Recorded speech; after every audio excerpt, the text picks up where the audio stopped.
Election అప్డేట్స్ను అందరికంటే ముందుగానే తెలుసుకోవాలంటే ఈరోజే ఆర్టీవీ లైవ్ యాప్ని మీ మొబైల్లో డౌన్లోడ్ చేసుకోండి. 2019 సార్వత్రిక ఎన్నికల్లో వైసీపీ పార్టీ ఆంధ్రప్రదేశ్లో అధికారంలోకి వచ్చిన తర్వాత 4.5 ఏళ్లుగా టీడీపీ వర్సెస్ వైసీపీ పార్టీల మధ్యనే పోరు కొనసాగింది. కానీ చివరి క్షణంలో టీడీపీతో పాటు జనసేన బీజేపీ పొత్తుల్లో భాగంగా ఈరోజు వైసీపీని పారదోలేందుకు వాళ్ళందరూ కూడాను కూటమి రూపంలో వచ్చారు. కాకపోతే చివరి క్షణంలో దశాబ్ద కాలంగా ఆంధ్రప్రదేశ్ ప్రజలు పక్కన పెట్టినటువంటి కాంగ్రెస్ పార్టీ పగ్గాలను పీసీసీ అధ్యక్షుల రూపంలో షర్మిల చేపట్టడంతో మాత్రం ఆ పార్టీకి మళ్ళీ జవసత్వాలు వచ్చాయని అందరూ భావించారు. ఆమె పార్టీ పగ్గాలు చేపట్టిన తర్వాత ఆంధ్రప్రదేశ్లో కాంగ్రెస్ పార్టీ అంటే ఒక చర్చ నడిచింది. 2004 సార్వత్రిక ఎన్నికల్లో ఎట్టి పరిస్థితుల్లో కాంగ్రెస్ పార్టీ తనదైన శైలిలో ఈరోజు ప్రజాక్షేత్రంలో మాత్రం ఓట్లను సంపాదించి కనీసం సింగిల్ డిజిట్ లేదన్నా డబుల్ డిజిట్ ఎమ్మెల్యేలైనా అసెంబ్లీలో ఉంటారన్నటువంటి ఒక చర్చ ఏదైతే ఉందో ఆ చర్చ పూర్తిగా కనుమరుగైపోయే పరిస్థితులు మాత్రం 2024 సార్వత్రిక ఎన్నికల్లో చివరి క్షణంలో అభ్యర్థుల ప్రకటనలో తేటతెల్లైంది.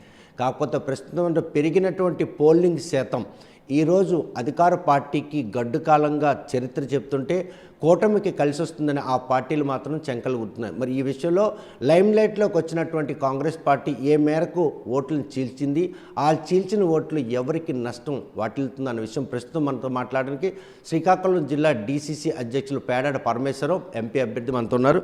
చూస్తే ప్రస్తుతం అనూహ్య రీతిలో పెరిగినటువంటి పోలింగ్ శాతం, ఓటర్లు తమ ఓటు హక్కును వినియోగించి తండోపతండాలుగా స్థానిక సంస్థలు ప్రాదేశిక ఎన్నికల్లో ఎలాగైతే అలా అసలు ఆ పరిణామం ఏ విధంగా ఒక సీనియర్ పాత్రికేయులుగా అదేవిధంగా ఒక పార్లమెంటరీ కాంగ్రెస్ పార్టీ కంటెస్టెంట్? ఖచ్చితంగా ఈ విషయాన్ని మనం ఆలోచిస్తే ఏదో ఒక ఆశయంతో మాత్రం ప్రజలందరూ ఉన్నారు. ఒక గట్టి నిర్ణయంతో పోలింగ్ బూతుల్లోకి వచ్చినట్టే కనిపించింది వాళ్ళందరినీ చూస్తే. ఉదయం నుంచి నేను పోలింగ్ సరళను పరిశీలించాను. ఏ క్షణం కూడా సాయంకాలం వరకు చాలా పోలింగ్ బూతుల్లో, మెజారిటీ పోలింగ్ బూతుల్లో బారులు ఏమాత్రం బారులు తిరిగి తగ్గలేదు. తీవ్రమైన రద్దీ కొనసాగింది. వాళ్ళందరూ ఒక దీక్షతో ఏదో ఒక నిర్ణయం తీసుకొని వచ్చారని మాత్రం నాకు అర్థమైంది. ఏమనుకోవచ్చు అంతర్యాన్ని, ఓటరుని ప్రలోభ పెట్టే ప్రయత్నం సాగలేదు. ఎవరికి వాళ్ళే ఓటర్ను ప్రసన్నం చేసుకున్నారు తప్ప ఓటర్ని ఎక్కడ కూడా ఆగను. కానీ వాళ్ళు స్వచ్ఛందంగా ఆ ఓటకు వినియోగించే శైలిని ఎవరి మీద కోపమా లేకపోతే ఇంకొకరి మీద అభిమానం అని భావించు. ఖచ్చితంగా అది కనిపించింది. ఏదో ఒక ఆగ్రహంతో వచ్చారు, ఒక కసి, ఒక నిర్ణయం తీసుకున్నాము ఇంకా దీన్ని అమలు చేయాలి అని. కాంగ్రెస్ పార్టీ మినహా, ఇండిపెండెంట్లు మినహా, మిగిలిన పార్టీలు మినహా 2 పార్టీలు పోటాపోటీగా ధనాన్ని ఇచ్చాయి. అది అందరికీ తెలుసు. పబ్లిక్గా ఏమి అరమరికలు లేకుండా డబ్బును పంచారు. ఇద్దరి దగ్గర తీసుకుని వాళ్ళు మాత్రం ఓటర్ ఒక నిర్ణయం తీసుకున్నాడు. ఇది ఎన్నికల్లో స్పష్టంగా కనిపిస్తుంది ఫలితం. ఆ నిర్ణయం మరి ఒక పార్టీకి అనుకూలంగా ఉంటుంది చాలా గట్టిగా. చూస్తే చరిత్ర అంటే ఉమ్మడి ఆంధ్రప్రదేశ్ కావచ్చు, విభజన ఆంధ్రప్రదేశ్లో పోలింగ్ శాతం పెరిగిన ప్రతిసారి కూడాను ఏదైతే అధికారంలో ఉన్న పార్టీ గద్దె దిగడానికే ఆ ఓట్లు పెరిగిన దోహదపడ్డాయి అన్నటువంటి ఒక చరిత్ర ఉంది. అది పునరావృతం అయ్యే అవకాశం రేపు 2024 సార్వత్రిక ఎన్నికల ఫలితాల్లో స్పష్టం అవుతాయి కావచ్చు. అంటే కాంగ్రెస్ పార్టీ కూడా ఇక్కడ భారీగా ఓట్లు చీల్చింది. అది ఏ మేరకు చీల్చిందో, ఇటు ఎవరికి నష్టం వాటిందో అది కూడా ఒక అంచనా ఉంది. కాబట్టి మా పాత్ర కూడా మాకున్నది.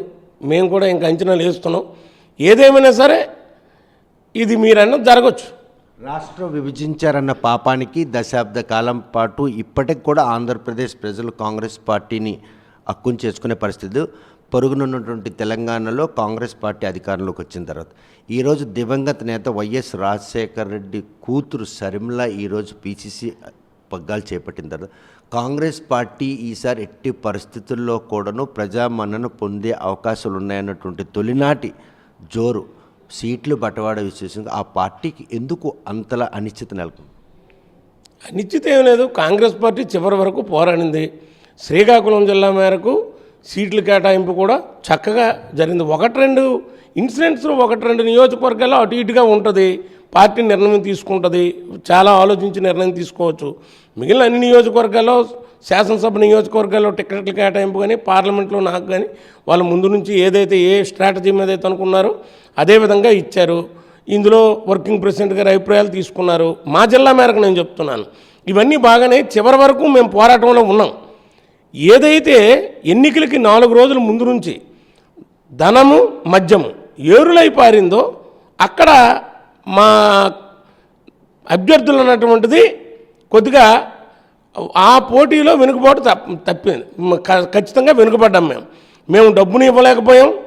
విచ్చలవిడిగా అంటే పోలీసులు ఉండి కూడా వాళ్ళు చేష్టలు కూడా చూస్తుంటే మొత్తంగా అంటే ఎన్నికల కమిషన్ అన్నటువంటిది చాలా ప్రజాస్వామ్యం అపహాస్యమై పరిహసించబడితే ఈ వీధుల్లో అలా చూస్తూ ఊరుకున్నారు. మొత్తంగా అధికారులు, రిటర్నింగ్ ఆఫీసర్లు, మొత్తంగా ఎన్నికల సిబ్బంది, పోలీసులు మొత్తంగా డబ్బులు పంచుతుంటే, మద్యం పంచుతుంటే ఒకరి తర్వాత ఒకరు వాళ్ళ మధ్యన అడ్జస్ట్ చేసుకుని వీరి వీధిలో ఉంటే వాళ్ళ వీధిలో ఉంటే వీళ్ళ వీధిలో అలాగ పంచుతుంటే మేము అక్కడ నిశ్చేష్టులమై ఉండిపోవటం వరకు జరిగింది. కానీ ప్రజలు ఒక నిర్ణయానికి వచ్చారు. కాంగ్రెస్కి ఓటేయాలి అని కొంతమంది చాలా గట్టిగా నిర్ణయించుకున్నారు.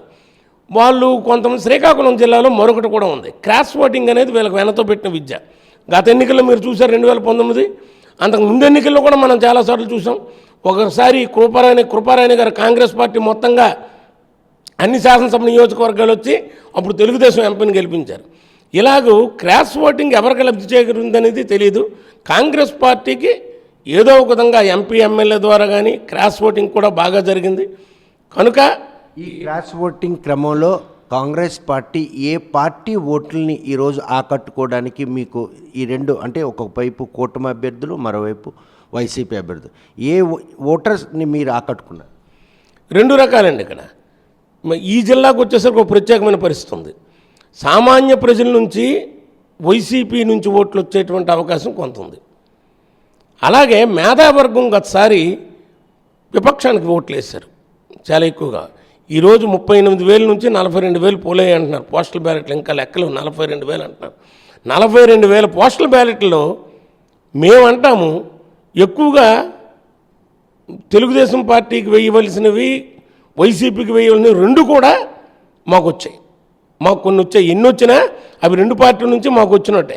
ఎందుకంటే విపక్షాలకి చెందినటువంటి విధానాల మీద కానీ, అధికార పక్షం విధానాల మీద కానీ, ముఖ్యంగా ఎన్డీఏ కూటమిలో బీజేపీ ఉండడం, బీజేపీని వ్యతిరేకించేటువంటి ఉద్యోగ సంఘాలు కానీ, ఉపాధ్యాయ సంఘాలు కానీ, కార్మిక సంఘాలు కానీ, అలాగే చిన్న చిన్న సంఘాలు, ఉద్యోగుల సంఘాలు, వీళ్ళందరూ కూడా కాంగ్రెస్కి ఓటేసేటువంటి పరిస్థితి ఉంది.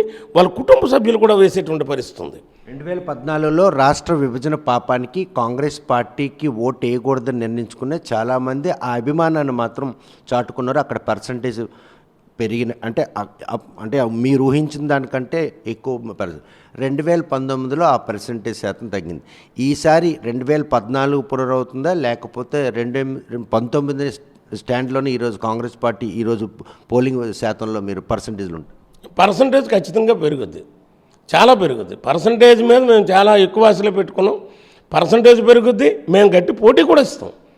మేము చాలా చోట్ల త్రిముఖ పోటీలో ఉన్నాం. మేమేమో అంత ఆషామాషిగా లేదు. మా అభ్యర్థులు డబ్బులైతే ఇవ్వలేకపోయారు, కానీ ప్రజలకు నమ్మకం కలిగించారు. కాంగ్రెస్ పార్టీ రావాలి అని చెప్పి మా మేనిఫెస్టో గ్రామానికి తీసుకెళ్లారు. ముఖ్యంగా ఉపాధి పనుల దగ్గరకు తీసుకెళ్లారు.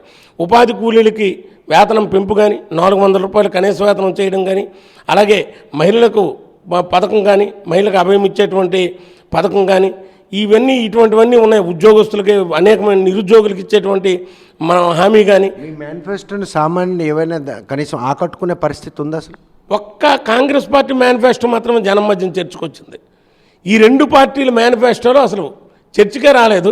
మరొక ముఖ్యమైన విషయం, జగన్ చేసినటువంటి సంక్షేమ కార్యక్రమాలు నిజంగా ప్రజలందరూ ఆలోచిస్తే మరి డబ్బులు అక్కర్లేదు కదా, వైసీపీ డబ్బులు పంచనక్కర్లేదు కదా, మరి ఎందుకు అలాగా విచ్చలవిడిగా డబ్బులను పంచారు అంటే ఆ సంక్షేమ కార్యక్రమాలు అనేవి మాకు రక్షించలేవు అనేది వాళ్ళకి అర్థమైంది. అలాగే తెలుగుదేశం పార్టీ పెట్టిన మేనిఫెస్టో ఏదైతే 50 సంవత్సరాలకే పింఛనని, కుటుంబంలో అందరికీ అమ్మఒడని, ఇవన్నీ వీళ్ళు కూడా ఇవి నమ్మేటట్లేరు కదా, వీళ్ళు కూడా డబ్బులు పంచారు కదా.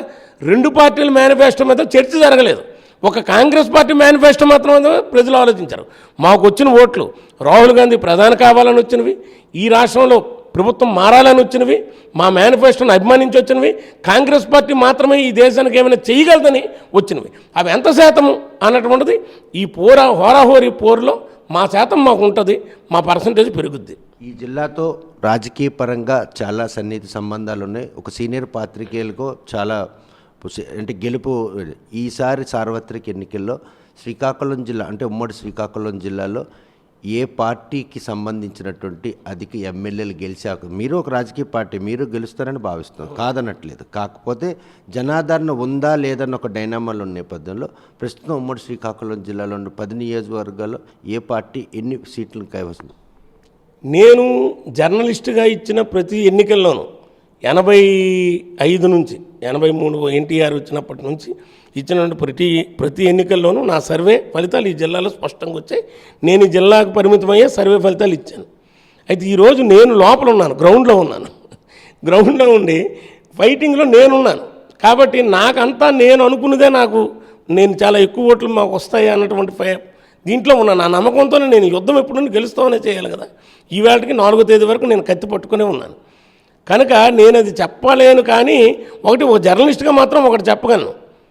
ఖచ్చితంగా ప్రజలు ఈ జిల్లాలో అయితే మార్పు కోరుకున్నారు కనుక ఎక్కువ సీట్లు మార్పు దిశగా వెళ్తాయి.